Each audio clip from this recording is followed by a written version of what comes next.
حضرت علی رضی اللہ تعالی عنہ کے فرمان علی شان: کسی سے دوبارہ احسان کرنا کمال، سخاوت اور بخشش ہے۔ احمق کے سامنے خاموش رہنا اس کی گفتگو کا بہت اچھا جواب ہے۔ صبر تکلیف کے دفع کرنے کا انتہائی قوی ہتھیار ہے۔ نماز اللہ تعالیٰ کا مضبوط قلعہ اور شیطان کو ذلیل کرنے کا ذریعہ ہے۔ مصیبت میں صبر کرنا خوشحالی میں عافیت اور آرام سے بہت بہتر ہے۔ تکبر اور حسد شیطان کے جال اور پھندے ہیں۔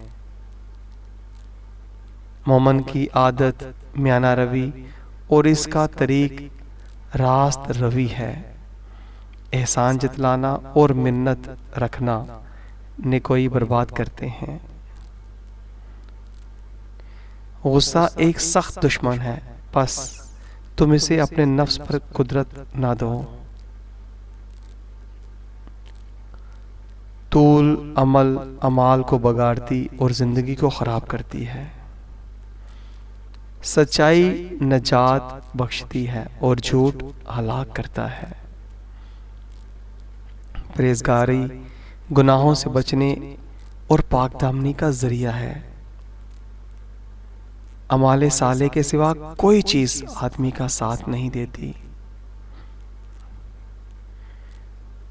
جو خود رائی سے کام لیتا ہے وہ بے تحاشا خطا اور غلطی میں پڑتا ہے۔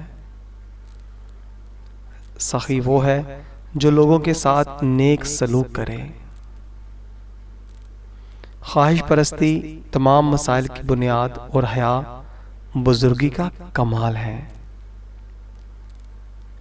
خوشی کے اوقات وہ ہیں جو آپس میں پیار اور محبت سے گزریں۔ پرہیزگاری تقوی کی بنیاد اور گوشہ نشینی تقوی کا قلعہ ہے۔ ایمان وہ روشن ستارہ ہے جو کبھی بے نور نہیں ہوتا۔ شک میں پڑے رہنے والا ہمیشہ بیمار اور لالچی ہمیشہ خوار ہوتا ہے۔ اخلاص سب سے بزرگ مرتبہ اور یقین بہترین عبادت ہے۔